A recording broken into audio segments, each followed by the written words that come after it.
sermão, chamado Sermão da Montanha. O sermão, ele prega ali, e no versículo 28, ele diz: a quem compararei o homem prudente que edificou a sua casa sobre a rocha. Ele traz essa comparação, tá certo? Falando aqui de uma construção, falando aqui de uma edificação. Ele diz que ele vai comparar o homem prudente que ao construir a sua casa, ao começar a construir sua casa, ele lançou os fundamentos. E ele lançou os fundamentos sobre a rocha, tá certo? Ele vai comparar, porque ele estava encerrando aquele ensinamento. Ele disse: olha, todos aqueles que ouvem essas minhas palavras é semelhante a um homem que edificou a sua casa sobre a rocha. Ele lançou os fundamentos no mais profundo que ele pôde e começou essa construção em cima de uma rocha. Esse sim é aqueles que dão ouvido à palavra e as cumpre, as pratica. Porque o tempo que nós vivemos é um tempo de prática. Não é um tempo somente de falar, mas sim praticar. As pessoas, é verdade, que às vezes têm ficado escandalizados com algumas coisas que têm acontecido até no meio cristão, tá certo? Até no meio cristão tem acontecido várias coisas e muitas pessoas têm ficado escandalizadas. Mas a palavra de Deus, o evangelho genuíno, continua sendo pregado, continua sendo anunciado, continua sendo um canal de transformar vidas na sociedade, tá certo? Não tem ONG, não tem organização que tire mais pessoas da bebida, do tráfico, da droga, dos presídios, do que o evangelho. O evangelho, ele é o carro-chefe, é aquilo que entra na vida da pessoa e transforma, e muda, e reestrutura a vida da pessoa, e coloca a pessoa para viver diante da sociedade dignamente. O evangelho tem essa capacidade de fazer isso, tá certo? Por isso que Jesus disse isso, por isso que a gente vê acontecendo várias situações e as pessoas ficando até escandalizadas, mas a maioria dos segmentos tem isso. Porque os segmentos são habitados por pessoas, e muitas das vezes as pessoas são o quê? Pessoas muitas das vezes falham e fazem essas coisas. Mas Jesus disse que aquele que ouvir as minhas palavras e a praticar, ele é semelhante a um homem que edificou a sua casa sobre a rocha, e vieram os ventos, vieram a água, a tempestade, e bateram contra aquela casa. Ele falou aqui de fenômenos naturais. Logo, a chuva é um fenômeno natural, vento é um fenômeno natural, o transbordar dos rios é fenômeno natural. Essas coisas acontecem, são coisas naturais. Mas o que Jesus Cristo quer e pede para que o homem faça é que o homem viva na prática da palavra. Porque aquele que vive na prática da palavra, ele vai ser semelhante ao homem que edificou a sua casa, levantou o prédio, colocou os fundamentos profundos, e naquele prédio não vai aparecer fissura, rachadura, e aquele prédio nunca vai cair, aquele prédio sempre vai ficar de pé. Por quê? Porque ele foi bem estruturado, tá certo? Teve ali todo um acompanhamento, tá certo? E foi estruturado, tá certo? E aqueles que entram no evangelho e entram de verdade no evangelho, e o evangelho entra nele e ele vive na prática da palavra, você não vai ver ele dando trambique em ninguém, ele mentindo, ele roubando, ele traficando, tá certo? Ele dando falcatrua nas pessoas. Por quê? Porque a sua vida é uma vida que é edificada sobre a rocha. Ele vive na prática da palavra, e aquele que vive na prática da palavra, ele foge da aparência do mal. Tudo aquilo que é mal, ele rejeita, porque o negócio dele, ele quer agradar aquele que o chamou, que o alistou para essa grande obra, tá certo? Porque a obra de Deus é uma obra grande, tá certo? Uma obra de Deus é uma obra de multiplicação. Você vê hoje que vários lugares se abre igreja, na verdade várias igrejas. Por quê? Porque o evangelho é assim. Tentaram e tenta sempre acabar com o evangelho, com a propagação do evangelho. O evangelho cresce mais ainda. Por quê? Porque Deus está no comando dessas coisas. Nós não estamos aqui, não é? Não estamos aqui porque não temos o que fazer.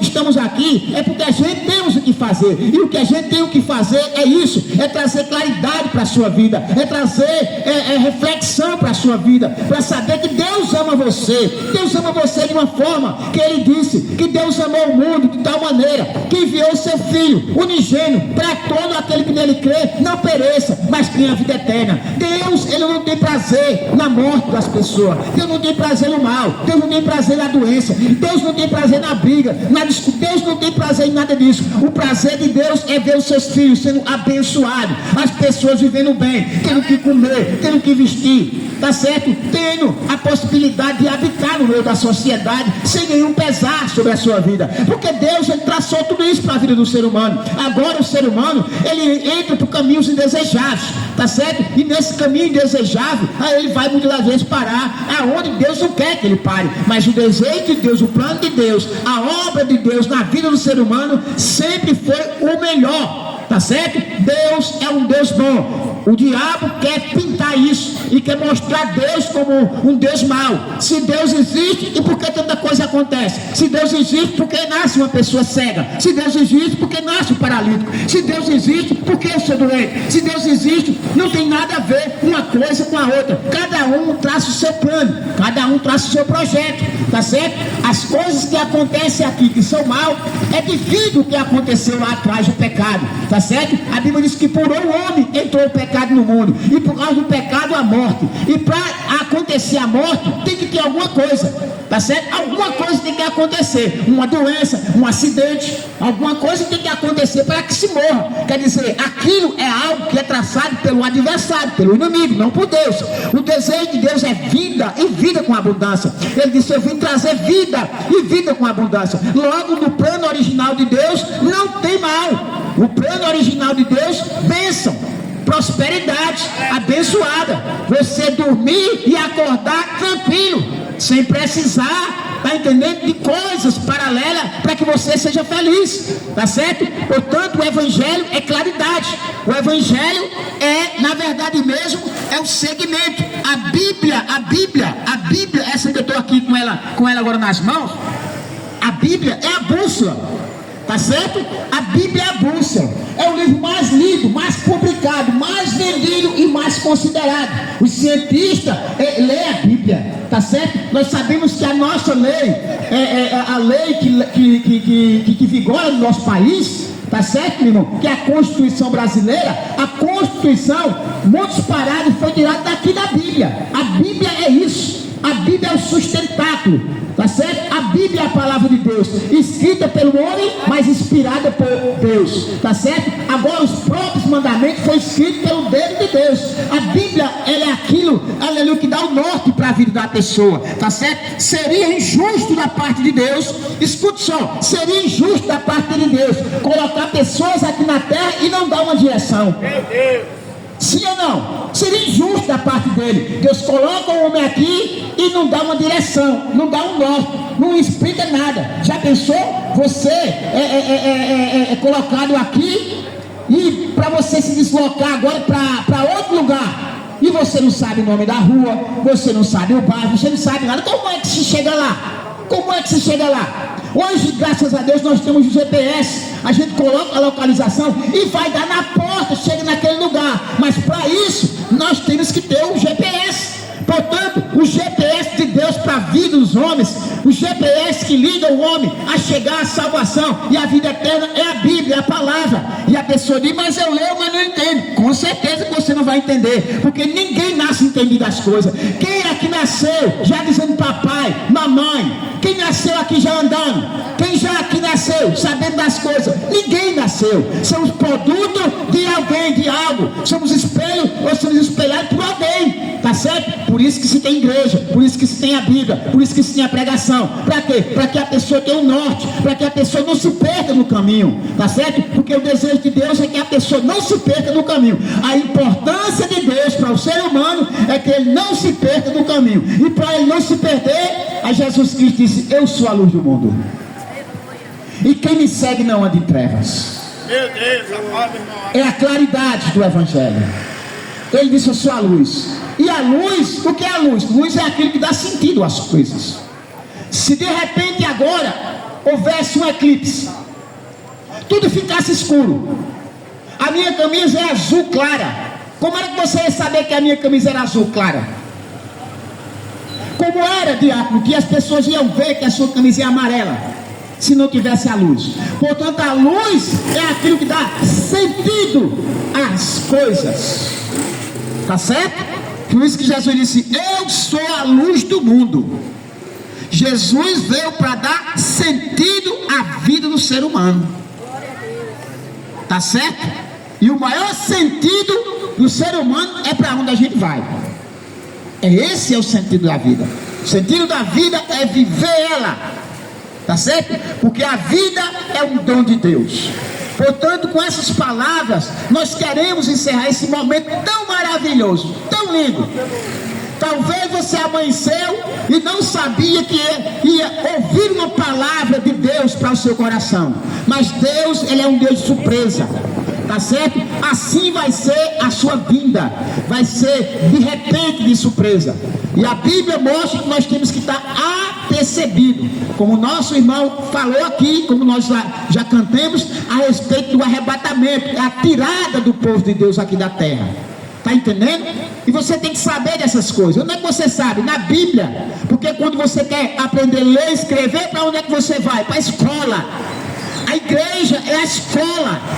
É a escola que nos forma para a gente virar uma pessoa formada e dar continuidade à vida aqui, e uma vida que agrada a Deus. Porque o desejo do pai que tem os seus filhos é vê-los formados. Que coisa maravilhosa!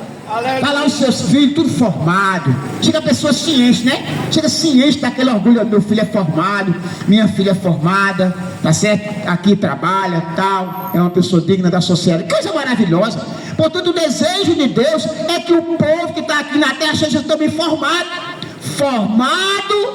para ir para o céu, para não errar o endereço do céu, tá certo? Para não errar, porque esse GPS aqui, tá certo? A gente às vezes vai e aquele ali dá a ver o endereço errado, tal, acontece alguma coisa, mas aqui esse endereço não erra. Meu Deus! Esse GPS aqui não erra, porque ele é conectado diretamente com a vontade de Deus, tá certo? Os homens têm errado, mas isso aqui permanece. A palavra de Deus permanece, porque a Bíblia diz: passarás dos céus e a terra, mas essa palavra não passará. Portanto, que Deus abençoe a todos. A gente vai fazer uma oração agora pelo diácono, que vai estar retornando para ali, para o Rio, e também vai orar pela sua vida, abençoando a sua vida, abençoando o seu comércio. Porque nós viemos aqui não para julgar. Jesus Cristo não vem para julgar o mundo, porque já tem quem julgue. A gente não veio julgar, a gente não veio apedrejar, a gente veio trazer a qualidade do Evangelho, tá certo? Porque se eu não posso somar com você, dividir é que eu não vou. Se eu não posso te ajudar, na verdade, fazer alguma coisa que traga coisa ruim para a sua vida, de maneira nenhuma. O Evangelho é para trazer, na verdade, a mão amiga. Porque a maior dádiva que o homem pode receber não é uma cesta básica, porque a cesta básica, você pega aquela cesta básica, come e depois, amanhã ou depois, você não tem mais. Mas a palavra de Deus, que é a vida eterna, que é verdadeiramente comida e bebida, isso sim, tá certo? Isso não passa. Diga graças a Deus. Portanto, a gente vai orar pela sua vida. E se tem alguém que quer confessar Jesus, a gente estamos aqui para orar, tá certo? Se você quer entregar a sua vida a Jesus, a gente estamos aqui para orar por você, tá certo? Em nome do Senhor e Salvador Jesus Cristo. A oportunidade foi lançada, está aberta, e você ouviu a palavra de Deus. É coisa de suma importância. Talvez foi aquilo mais importante que você absorveu hoje, foi a palavra de Deus. Eu tenho